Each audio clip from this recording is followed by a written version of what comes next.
Live from New Delhi, you're watching DD India News Hour, India's voice to the world. I'm Mark Lynn. Namaskar. Coming up in the next hour.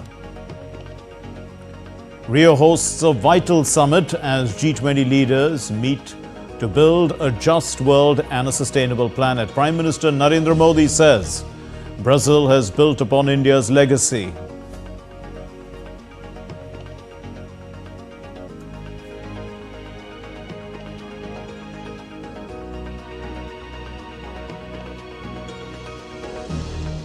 Sri Lanka gets a new cabinet, strengthening President Dissanayike's mandate to give the country a fresh start. Dissanayike to visit India soon, confirms his new foreign minister.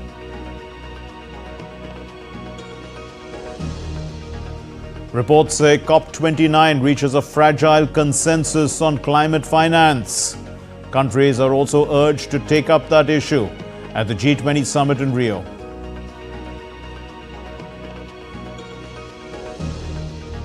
And Europe is divided over US decision to allow Ukraine to use long-range missiles against Russia. Analysts believe it may be a little too late.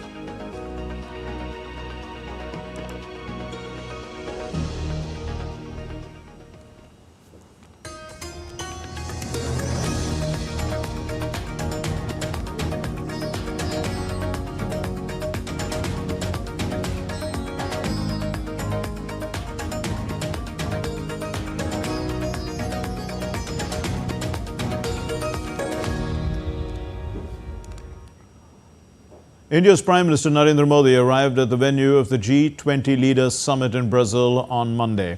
Prime Minister Narendra Modi was welcomed by the Brazilian President Lula da Silva at the venue, the Museum of Modern Art in Rio de Janeiro, and Prime Minister Narendra Modi also met the US President Joe Biden at the summit.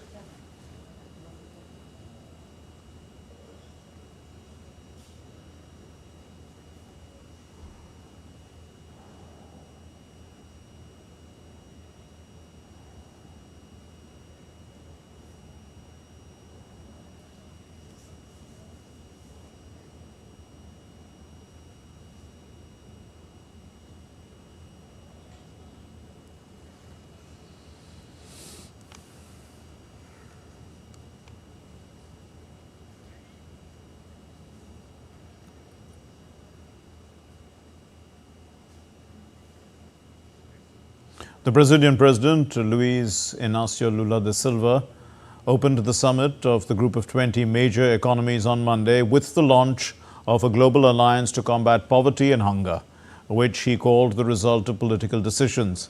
Lula said the devastating effects of climate change are to be seen all around the world, and he urged leaders to act with courage.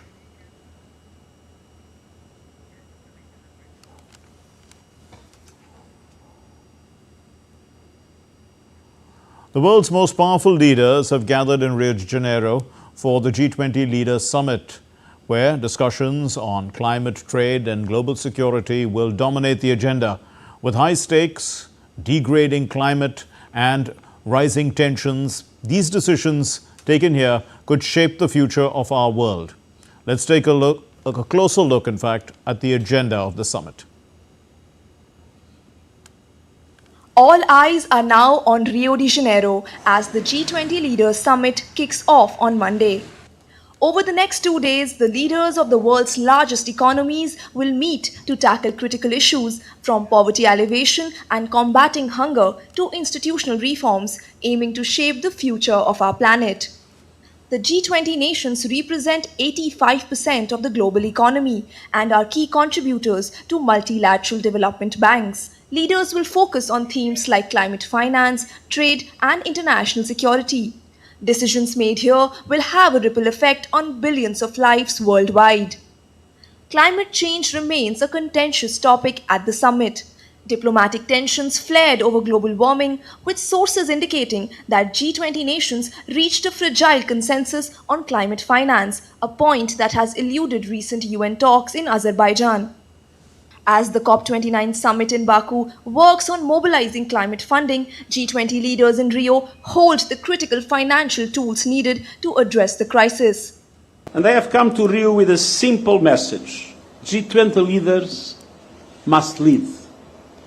And G20 countries, by definition, have tremendous economic clout and they yield massive diplomatic leverage. They must use it to tackle key global problems.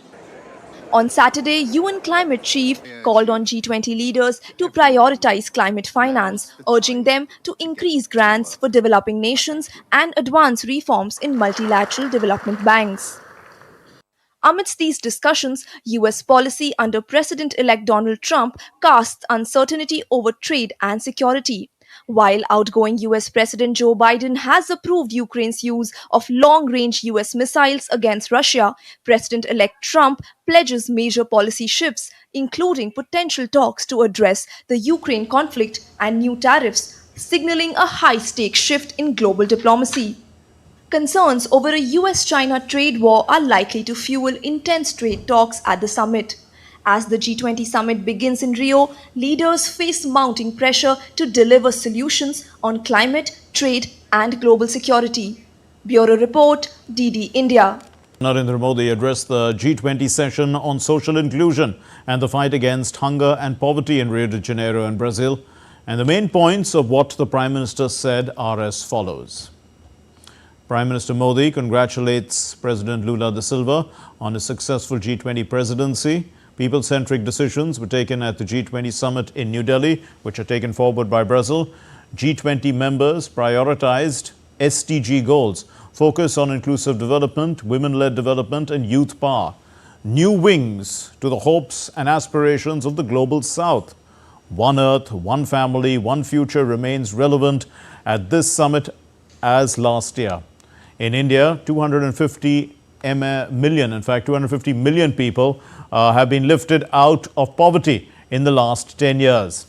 Over 800 million people are being given food, grains free of cost. 550 million people are benefiting from the world's biggest health insurance scheme. 60 million people, senior citizens over 70 years of age, to get the benefit from the free health insurance. And maintaining focus on women-led development and social inclusion, 300 million women micro-entrepreneurs linked to banks and given access to credit. 40 million farmers received benefits worth $20 billion US. Assistance worth over $40 billion given to 110 million farmers. Institutional credit worth $300 billion US being given to farmers. India is not only ensuring food security but also focusing on nutrition. Through the midday meal scheme, special attention is paid to nutritional needs of children. India is also contributing to global food security. Humanitarian assistance given to Malawi, Zambia and Zimbabwe recently. The main reason for our success, and I'm quoting the Prime Minister, is approach back to basics and march to the future. Focused not only on natural farming but also on new technologies. Focused on sustainable agriculture, protection of the environment, focused on nutrition and food security by promoting Shri Anna or millets, and developed over 2,000 climate-resistant crop varieties, started the Digital Agriculture Mission. India's digital public infrastructure enabled social and financial inclusion. India supports Brazil's initiative for a global alliance against hunger and poverty. Important step towards implementation of the Deccan high-level principles for food security.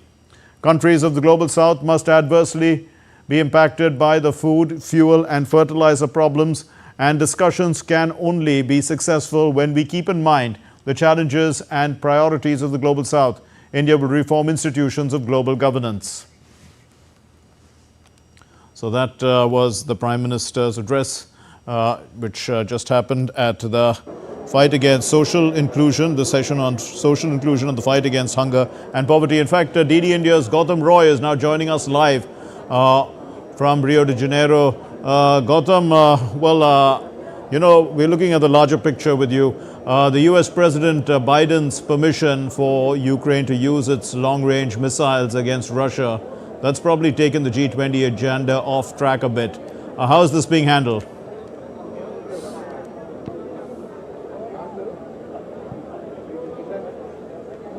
Well, yes, Mark, that did create quite a lot of stir. Initially, it was the major missile attack that was carried out in Ukraine, and then the news came of President Biden authorizing Ukraine to use those long-range weapons in the ongoing conflict in Russia, and there was a lot of speculation on whether that would come in the way of also the Rio Declaration, which the G20 Sherpas with their teams have been working on assiduously. I spoke to Amitabh Kant, also India's G20 Sherpa, about it yesterday, and he said that these are sticking points, but he expressed confidence that they would be able to move forward and come to a consensus like it was achieved in the case of Delhi as well, and the declaration could come out last year in September on the first day of the G20 summit, and this is the first day, the ongoing day. We've just had the first session where all the leaders spoke. Prime Minister Modi, you gave out the essential parts of his speech, where he essentially drew attention to the fact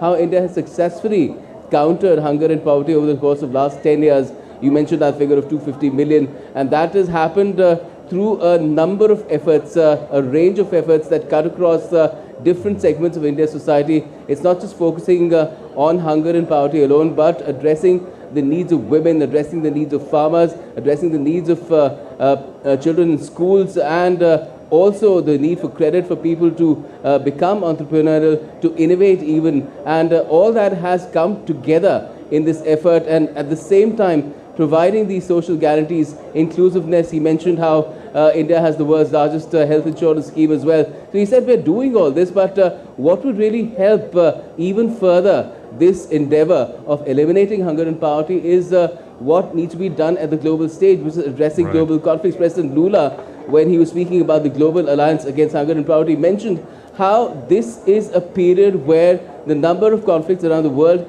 has been the highest ever since the Second World War. So this is a huge, huge concern, and one would look for how the G20 leaders can address that issue to ensure that we get to some sort of a ceasefire and a peace arrangement as soon as possible. I don't know if that can come out of here in Rio, but there is of course going to be a strong statement once we have that Rio Declaration on that subject. And he also mentioned that institutions of global governance also need to be reformed. These are key concern areas of the Global South, because all these crises of food, fertilizers and others that have emanated from what has been happening first in Ukraine and then now West Asia, and it all originated in COVID times. That needs to be really solved, and at the same time Global South needs to get its own deserved voice that India in some part contributed to by getting the African Union on board last year again at the G20 summit in Delhi, and now it's a full-time member, the African Union, with 55 African countries, and that is something that India has worked to amplify and needs to be done further. And all these efforts, if we reform global institutions of governance, then that would really take matters forward, and that's what the Prime Minister said that we will focus on in the next session as well, which is all about reforming these global institutions of governance. Right. Gautam, Prime Minister Modi has a lot invested in the G20 since, the Delhi Declaration was so well remembered for its consensus.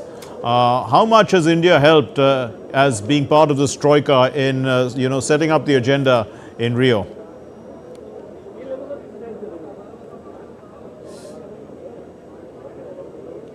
Well, again, India is part of the troika, and that makes it incumbent upon India to help in that process, help Brazil.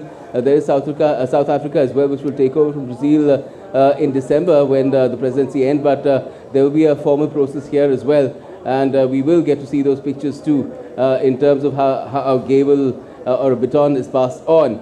And all these countries have to work together. India has been playing a constructive role. That's what India's G20 Sherpa Amitabh Kant told me. But there are, of course, voices that always talk about stronger language on issues of particularly geopolitical conflicts, and also on the issue of climate change, because we've had those deliberations, the COP29 deliberations in Baku getting stuck on climate finance, and India has also spoken not just about for the Global South climate finance and the issue of climate justice as well. So that is something, again, one is looking at the G20 leaders to come out with in terms of a strong statement which will help reach some sort of a consensus in Baku as well in COP29 on issues that will help tackle climate change. So that is another issue that one is looking at very closely. What will the Rio Declaration say on that subject is something that everyone has been watching. Indeed, Gautam, and you did mention Baku, but many leaders have also have come into the G20 after attending the APEC summit, which was in Peru, and there were issues between the US and China there. And of course, you did mention about the G20 and COP overlapping, and Guterres talking about climate finance. So to what extent, are the leaders basically discussing the same topics in different places?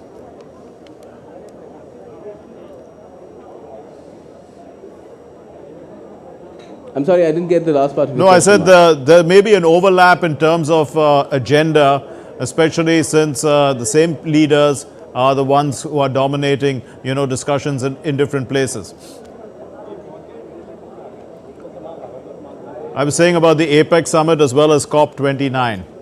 Yes, Mark. Well, these issues that we've been talking about to a large extent, geopolitical conflicts, climate change, the issue of even finance, getting for the global south finance on easier terms, not any exploitative terms. These are all common concerns cutting across all boundaries and all kind of formulations or groupings.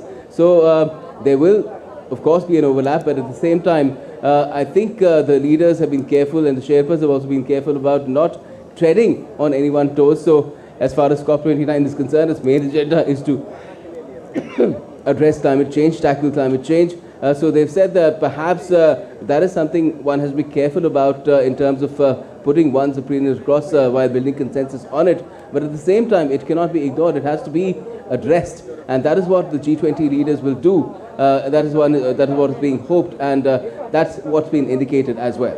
Okay, we leave it there. Thanks very much, Gautam Roy, for helping us understand what's happening at the G20 summit in Rio and putting it into context for us.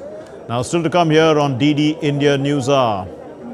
US envoy is expected in Beirut in a bid to advance a ceasefire.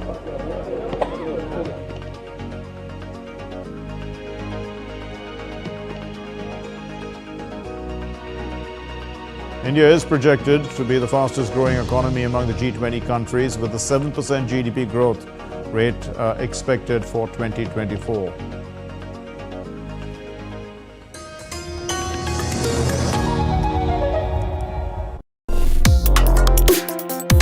Complex issues, hidden agendas, twists and turns, strategic games. We think all dots are linked. We just need to connect them. Join me every week as I connect the dots to unravel hidden designs in statecraft, mysteries, and decode issues that matter to you. Watch Connecting the Dots with me at these times on DD India.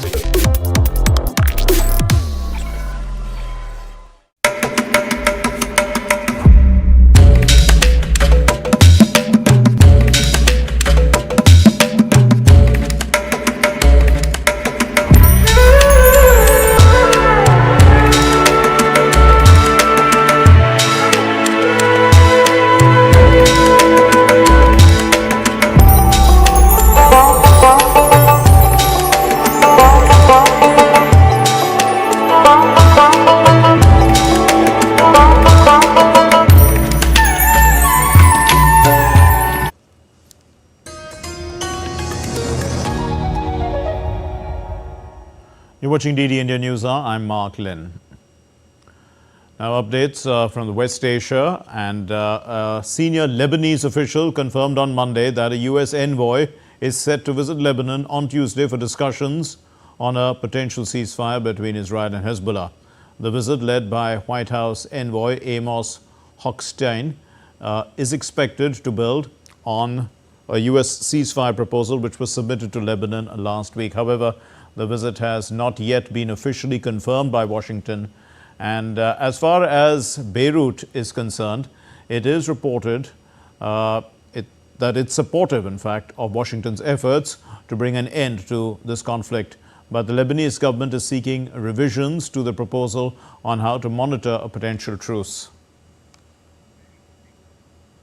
The US decision to authorize long-range Ukrainian strikes could help Kiev defend the foothold in Russia's Kursk region, so that in fact it may have leverage to discuss its way out in case there are talks on the war. But analysts say that this may be a little too late because to change the course of this war, and the Kremlin has called this decision reckless. In fact, Russia has been warning the West that such an escalation would raise the risk of a confrontation with NATO. This report gives us the view from Europe. DD India's Rahul Upadhyay reports. As the Russia-Ukraine conflict nears its 1,000th day, both sides continue to engage in fierce military operations, while global diplomatic efforts intensify to address the escalating crisis. The prolonged war has become an increasingly complex and multifaceted battle with no end in sight. As military engagements continue, support for either sides is building up. European Union Foreign Policy Chief Josep Borrell has expressed hope that EU members could soon agree to allow Ukraine to use arms to strike inside Russia. I've been saying once and again that Ukraine should be able to use the arm we provided to them in order to not only to stop the arrow, but also to be able to hit the Arkas. I continue believing this is what has to be done. I'm sure it will be discussed once again. I hope member states will agree on that, and if not, anyone will do whatever they believe is according with the need to support Ukraine. Amidst shifting dynamics, German Foreign Minister has emphasized that there is no change in Western strategy. That is why we are providing even more and more intensive support in the defense of peace in Ukraine, above all in air defense. And that is why the decision from the American side, which I would like to emphasize, is not a rethinking, but an intensification of what has already been provided by other partners. It is so important at this moment. Meanwhile, in response to the US President Joe Biden's move to allow Ukraine to strike deep into Russia with long-range American missiles, Russian lawmaker Maria Butina denounced the decision and warned that it could lead to a third world war. Amidst the ongoing military action, Russian President Vladimir Putin met with Yevgeny Balitsky, the Russian-installed governor of the Moscow-controlled Zaporizhia region in Ukraine. The meeting took place at the Kremlin just hours after the US announcement regarding the missile strikes. If such a decision has been made and conveyed to the Kiev regime, then this means a qualitatively new round of the escalation of tension. This is also a qualitatively new situation from the standpoint of US involvement in this conflict. The US move came soon after the Russian airstrikes on Sumy, a Ukrainian city close to the Russian border, where at least 11 people, including 2 children, were killed and 89 injured on Sunday. Another Russian missile attack on Monday killed 10 people and wounded 44 in Ukraine's Black Sea port of Odessa. Rahul Upadhyay's report for DD India. Well, Sri Lanka's newly appointed 21-member cabinet took oath on Monday before President Anura Dissanayake at the Presidential Secretariat in Colombo. Harini Amarasuriya and Vijita Herath, they've retained their portfolios as the country's Prime Minister and Foreign Minister, respectively. Sri Lanka's Foreign Minister has said that the President is expected to travel to India in mid-December to hold discussions with India's Prime Minister Narendra Modi. Here's the report. As Sri Lanka's newly appointed cabinet of ministers took oath on Monday at the Presidential Secretariat in Colombo, President Anura Kumara Dissanayake retained the key defence and finance portfolios after sweeping the snap parliamentary elections last week. The leftist leader Dissanayake confirmed the interim cabinet ministers along with Prime Minister Harini Amarasuriya and Foreign Minister Vijit Herath, who all retained their respective portfolios. In addition, Harini Amarasuriya will also be the Minister of Education, Higher Education and Vocational Studies. Other key appointments include Bimal Rathanayake, who has been assigned the portfolio of Transport, Highways and Civil Aviation, while Dr. Nalinda Jayatissa has been given the charge of Health and Media. The new government will hold its first parliamentary sitting on Thursday to elect the Speaker of the House. Dasanaike is expected to present his key policy priorities to the newly appointed lawmakers. The most important thing, this power comes with accountability. On one side, it is accountability to the people. On the other hand, it is being responsible to our movement. Therefore, whatever power that was given to us, whether in the constitution or by law, when we use this power, we must be responsible to the people and the movement. Meanwhile, India's External Affairs Minister Dr. S. Jaishankar has congratulated his Sri Lankan counterpart Vijitha Herath on his reappointment. With Ahmed Muin Faruqi, Ayushi Bhatnagar for DD India. Meanwhile, the International Monetary Fund delegation led by the senior mission chief Peter Breuer met the Sri Lankan President Anura Kumarasanayake and key ministers also of the newly formed government at the Presidential Secretariat on Monday. Leaders, in fact, discussed the next steps in the IMF program. The Sri Lankan President urged the IMF to maintain a balanced approach that considers the hardships faced by the citizens. He assured that under his leadership, social spending allocations would be utilized effectively. The IMF team is in Sri Lanka to assess economic policies, progress on the ongoing reforms and the implementation of previous agreements with the IMF. Upon successful completion of the review, the global lender is expected to release the next installment of the loan, which is about $330 million US dollars to Sri Lanka.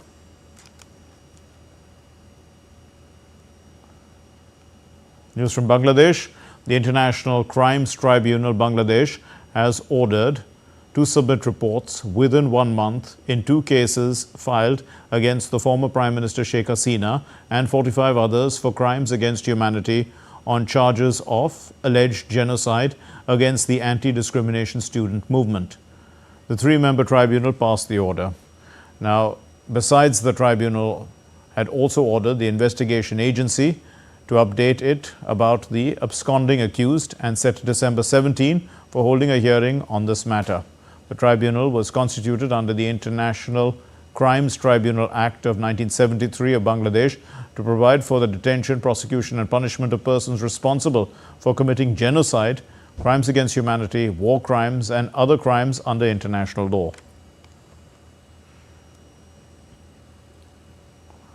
India is projected to be the fastest growing economic power, the fastest growing economy that is, among the G20 countries with the 7% GDP growth that is forecast and expected in 2024.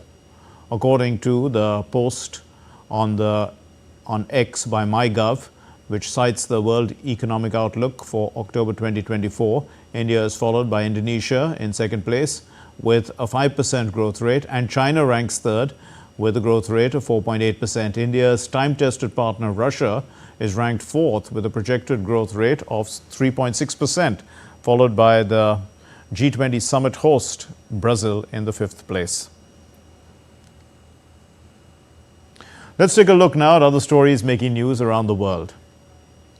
A Croatian volunteer, the divers there, they have participated in an underwater cleanup effort in Milna Bay off the island of Brač, with the aim to address the growing environmental toll of tourism that has led to growing amounts of underwater waste. Farmers in France resumed their protest by blocking a motorway outside Paris against the prospect of a trade agreement between the European Union and Latin America and Mercosur. Greenpeace activists dumped tornado debris. This is outside the headquarters of the Total Energies, which is near Paris. They want oil and gas industries to be taxed to benefit environmental activists from climate disaster funds. Still to come here on DD India News Hour. We'll be discussing the G20 Summit in Rio, which is going to be our focus. In fact, it's going to remain our focus as that summit is on. And smog in Delhi brings AQI to the brink. It's hazardous now.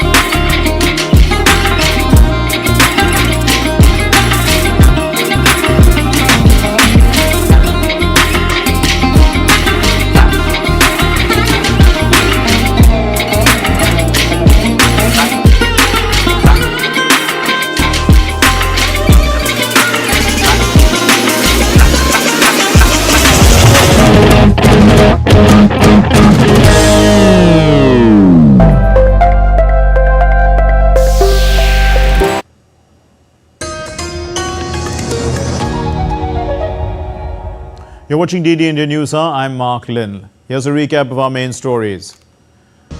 Rio hosts vital summit as G20 leaders meet to build a just world and a sustainable planet. Prime Minister Narendra Modi says Brazil has built upon India's legacy.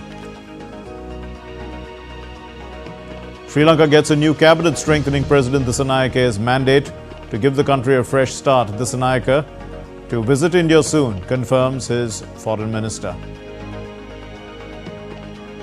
Reports say COP29 reaches a fragile consensus on climate finance. In fact, countries also urged to take up this matter at the G20 summit in Rio.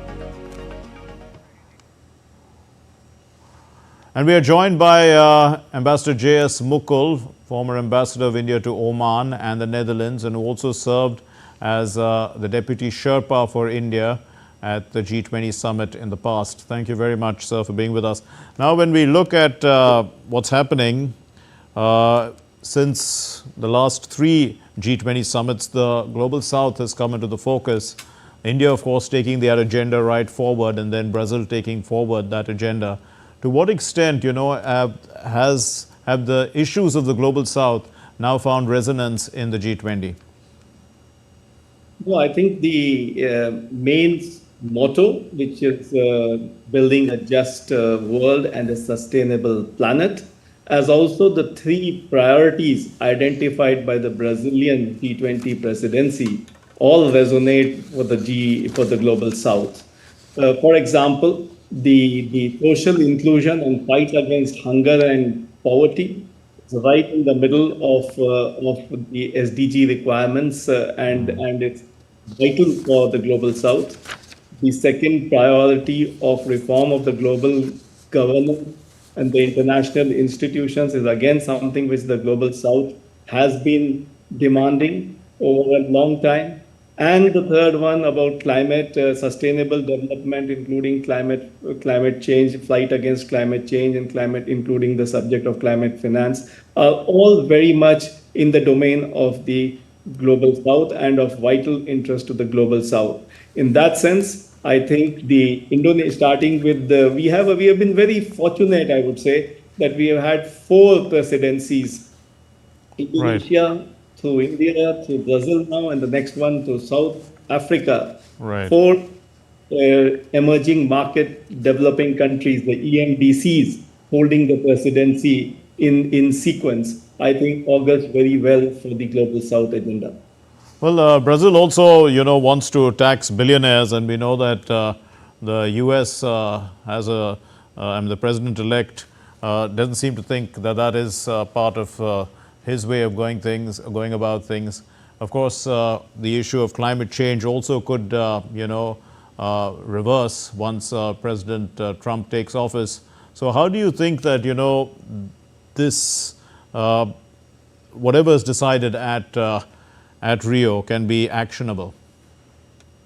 No, this is again a very unique situation where the COP29 and the G20 summit are overlapping. In fact, the G20 summit takes place right at the middle, in the midpoint of the COP29.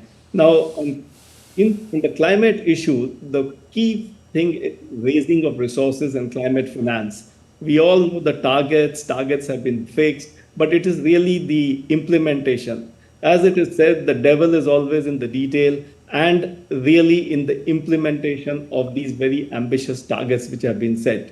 Yes, Brazil has put forward this proposal to tax billionaires or the super rich or the ultra high net worth individuals across the globe. A report indicates that this would amount to about 3,000 individuals who have not been paying even 2% of their income or contributing by way of taxes. There is obviously, you're right, as you pointed out, there is opposition to this. But let us see. The summit has just begun, and whether anything could come out of this. It would, of course, be a great help, not only just for the climate finance in the COP29 scenario, because Right. the G20 as the forum of leaders sends very strong impetus or messages to all forums, including the COP29, but also as UN experts have pointed out,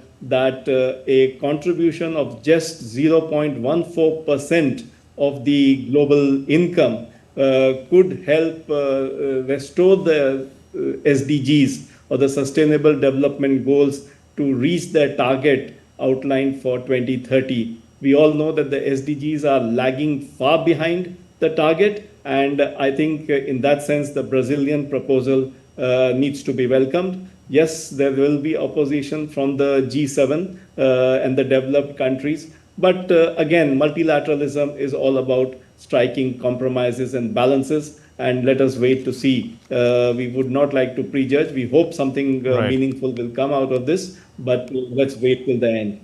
Ambassador Mukul, when India was the president of the G20, we had about 200 meetings through the year. You know, there was the finance track, the Sherpa track, and, you know, every now and then there was some meeting going on. Has that been the process, you know, even under the Brazilian presidency? Is that the process all the time? And how do, you know, the finance track and the Sherpa track sort of converge in coming about and bringing about that declaration in the end? Yeah, I think the Brazilian presidency has also been, let us give them the credit, has also been very active, very proactive. I think they have had more than 100 engagement group meetings, 20 ministerials, 20 or so ministerial meetings, etc. And there, as the Sherpa has announced, there have been 41 documents that have been agreed to in these ministerial meetings, which will be part of the final document that emanates from the Leaders Summit. So yes, that is true. In fact, the Brazilians are taking also credit for bringing together the political and the financial, or the Sherpa and the finance tracks in meetings together. Whether, I don't know whether it's maybe it's part of the task forces that they have put up, or also as part of the social summit. I would like to particularly mention the social summit which the Brazilians have organized just back to back with the G20 summit. The social summit, the social G20 social ended on the 16th of this month, and it was in many ways quite unique in that it not only had the normal participants, but also all the NGOs, the civil society, etc., participating in that. So I think that is also a very welcome sort of a development. So coming back to India then, of course, Prime Minister has spoken at one of the meetings this morning, and he's talked about how India has brought 250 million people out of poverty, the success of various programs in India, and also the building of how Brazil has built on the G20 agenda that India had, that was part of the Delhi Declaration. Now, when we look at, of course, the big inclusion of the African Union in Delhi, and now that the G20 is moving from here to South Africa, and therefore then the African agenda becomes prominent, how would you look at that? Because after all, the African continent, is the continent that people don't focus on too much. And this is the continent of the future, some people would say. Yes, you are absolutely right. First, I would like to point out that the Brazilian presidency has invited the largest number of guest countries that I can recall. We had 8 guest countries. They have invited 15, and 5 of those are African countries: Angola, Mozambique, Tanzania, Egypt, and Nigeria. In addition to, of course, the African Union, which is taking its place, in a manner of speaking, a regular place in the G20 summit for the very first time. And of course, there is South Africa, both a member of Troika and the next presidency, the chair of the G20. So yes, there is a large focus on Africa. There is no doubt about it. And going forward, I think under the South African presidency, this would gain further salience. So that I think is important. But also what you referred to, that the Brazilians have built on the Indian on a lot of things which were there at the last summit in New Delhi. Now there again, if you look at each of the priorities that they have taken, hunger and the fight against social inclusion, fight against hunger and poverty. Now, Yes. that was also food security, and in fact, the Deccan high-level principles on the food security and nutrition that Right. had come out of India's presidency are a major input and a building block for this. If you take the reform of the global institutions, again, the reform of the institutions, the international institutions for the 21st century was a major plank of priority of the Indian presidency.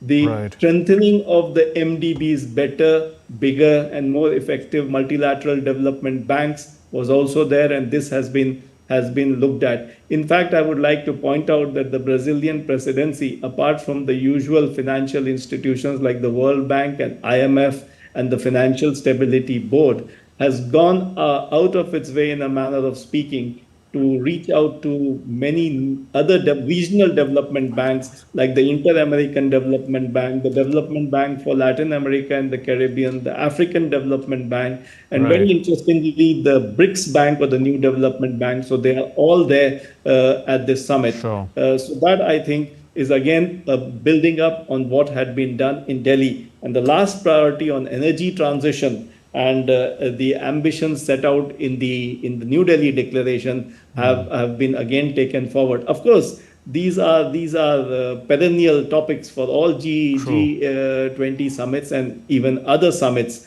But the G20, which has which has come to acquire a Christmas tree-like approach, where there are hundreds of issues, though each presidency outlines its priorities. Right. But all these issues move forward going forward, all these issues make progress. And that is why we are now looking at 41 documents which have been agreed to, and I'm Okay. sure they will be added on in terms of the communique itself. So, how do you view the progress that the G20 has made since it started? It had started with that financial crisis and how to sort problems of the developing countries, funding, loans, etc. Then it was also talking about debt architecture, reforming international debt architecture at that time. Of course, it's moved into various other aspects to bring the global south and the north together and sort of, some inclusive growth. But there are new issues like, cryptocurrencies and things like that, the digital world, the digital divides. To what extent are these, issues where, let's say, the North, in a way, lives in its in a world of its own compared to the rest of the world? You see, we should remember that the G20 was a creation of the G7 Right. in 1999 at the level of finance ministers and central bank governors. And as rightly pointed out by you, that came about due to the Southeast Asian financial crisis and earlier and other related crises, the Mexican crisis, there was a Russian currency crisis, etc. at that time. So that was at the level of finance ministers and central bank governors. Now that made progress, good progress, and therefore when we had the international financial and economic crisis of 2008, what is called as the Great Recession, it was logical that this particular forum be upgraded or elevated to the level of the leaders. And that is where the G20 became the forum, so to say, for economic issues. In fact, at the third summit in Pittsburgh in 2009, it was officially anointed as the premier or the primary or the premier forum for international economic cooperation, and that is where it remains. The success of the G20 has been phenomenal. It prevented the Great Recession from degenerating into a depression, which was the fear of many. So in that sense, it has earned its spurs in a crisis and came out very successful. Since then, it has obviously, the keeping with the needs of the times and the ground realities, the agenda has expanded, and the G20 has been able to provide the direction. We should remember that the G20 is an informal forum, unlike the others. So All right. decisions are made in those forums. For example, the trade decisions are made in WTO, climate in the COP, and so on. But the political impetus or the political messaging which comes out of G20 is Right. absolutely critical. We leave it there. Thank you very much, Ambassador J.S. Mukul. Thank you for enlightening us on the bigger picture at the G20. Now, India has made a strong intervention at the UN Climate Summit in Baku, urging decisive action on climate change, highlighting urgent priorities. India called for barrier-free technology transfer, equitable climate finance, stronger international cooperation and mutual trust. DD India's Tapas Bhattacharya has the details. In a decisive intervention at the 2024 annual high-level ministerial roundtable on pre-2030 climate ambition, India has emphasized bold steps to combat climate change at COP29 in Baku, Azerbaijan. Representing India, Leena Nandan, Secretary of the Ministry of Environment, Forest and Climate Change, highlighted alarming facts from the 2024 NDC synthesis report. She warned that 86% of the global carbon budget for 2020-2030 is on track to be used up, underscoring the urgency for decisive action. India outlined a 4-point agenda to drive global climate action. First, it stressed the need for barrier-free technology transfer, calling for the removal of intellectual property restrictions on green innovations. Access to affordable, adaptable, and locally relevant technologies is critical for developing nations. Second, climate finance remains central. Developed nations must fulfill overdue commitments, ensuring equitable and accessible funding to support clean energy and disaster-resilient infrastructure in the global south. Third, India called for enhanced international cooperation to ensure cost-effective and scalable mitigation efforts. It cautioned against unilateral trade measures that unfairly burden developing nations. Finally, India highlighted the importance of mutual trust. Developed nations must lead with meaningful action, fostering trust to achieve climate ambitions by 2030. Despite challenges, India remains optimistic. With 195 parties submitting NDCs, global emissions are projected to peak before 2030. However, the success of this ambition hinges on robust financial resources, technology transfer, and capacity building. India's call to action at COP29 is clear. Climate solutions must be just, equitable, and collaborative. Tapas Bhattacharya's report for DD India. Well, the Coalition for Disaster Resilient Infrastructure, or CDRI, has announced $8 million of funding for 12 projects across 17 small island developing states under its Infrastructure for Resilient Island States initiative. Amit Prothi, who is the Director General of CDRI, stated that small island developing states are at risk due to their location and size. Recognizing the urgent need for action, he said, we are launching 12 new projects to make infrastructure more resilient and protect the lives and livelihoods, following the goals of the Antigua and Barbuda Agenda for small island developing states. CDRI is dedicated to helping these nations build strong infrastructure through technical assistance, policy support, project development funding, improving project management skills and strengthening data systems. The 12 projects announced will benefit Antigua Barbuda, the Bahamas, Belize, Comoros, the Dominican Republic, Haiti, Jamaica, Kiribati, the Maldives, Mauritius, St. Kitts and Nevis, Seychelles, St. Lucia, St. Vincent and the Grenadines, Timor-Leste, Tonga and Vanuatu. And now let's get you some weather news. From worsening air quality conditions in India's subcontinent to the devastation caused by super typhoon Manyi in the Philippines. Here's a look at weather activities that are stunning people across the globe. In response to the deteriorating air quality with toxic haze blanketing parts of northern India, including national capital, the Commission for Air Quality Management has implemented a stringent action plan in Delhi and the national capital region effective from Monday. The measures include a ban on diesel trucks in the capital, a halt to construction activities, closure of educational institutions, and a shift to remote work. Meanwhile, in Pakistan's smoke-choked city of Lahore, the air quality index has reached the unhealthy category for the first time in 2 weeks. Emergency measures remain in place across Lahore and Punjab province, including school closures, a ban on outdoor activities, and a suspension of construction work.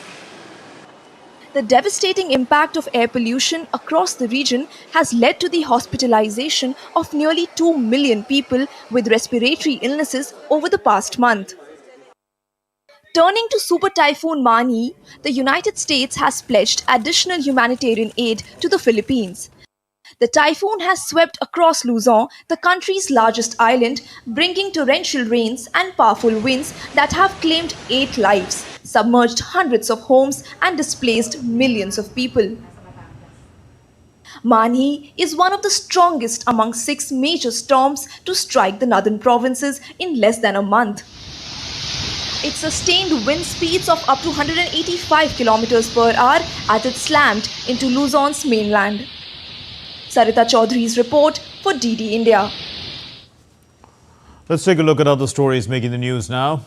India's Finance Minister Nirmala Sitharaman participated in the 11th SBI Banking and Economics Conclave 2024 in Mumbai, Maharashtra on Monday.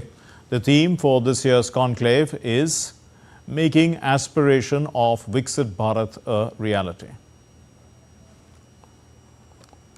The Indian Coast Guard is set to host the National Maritime Search and Rescue Exercise from November 28. The 2-day exercise will be held along 22nd National Maritime Search and Rescue Board meeting in Kochi. This event is themed Enhancing SAR Capabilities through Regional Collaboration, Redefining Maritime Safety Standards across the region and beyond.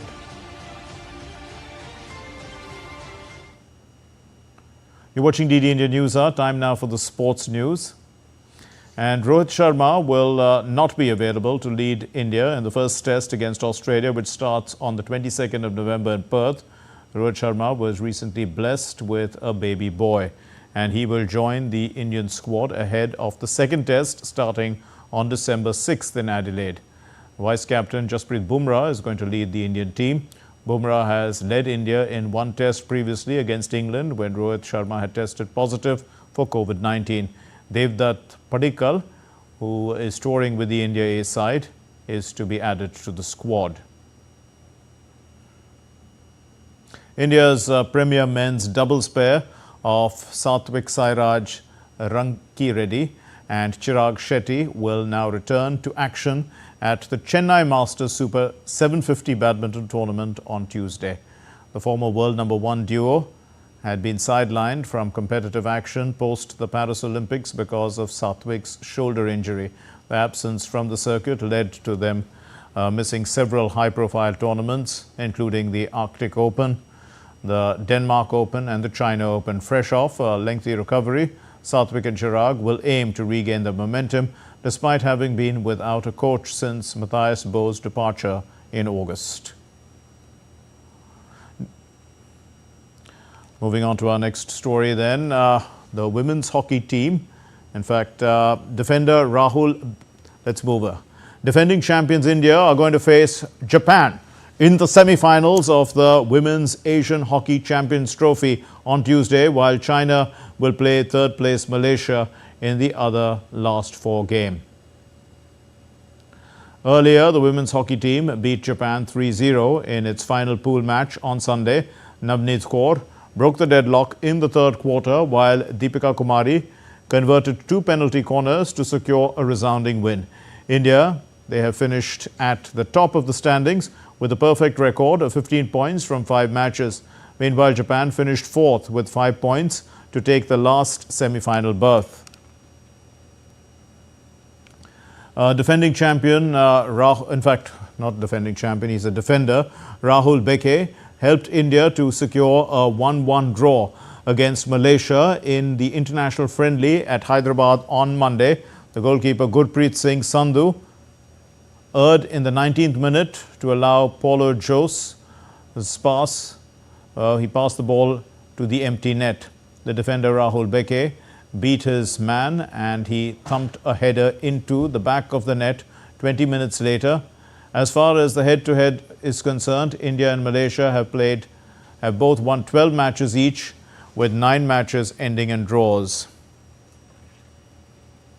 That's all we have in this edition of DD India News Hour. Let's know your thoughts on the news of the day. And for those of you on the go, let's get the latest news and updates from India and across the world on the DD India mobile app, which is available on Android and iOS platforms. Scan the QR code and download it. We'll be back with more news as it breaks here on DD India. I'm Mark Lynn. From all of us here in Delhi, thank you very much for watching DD India News Hour. Namaskar.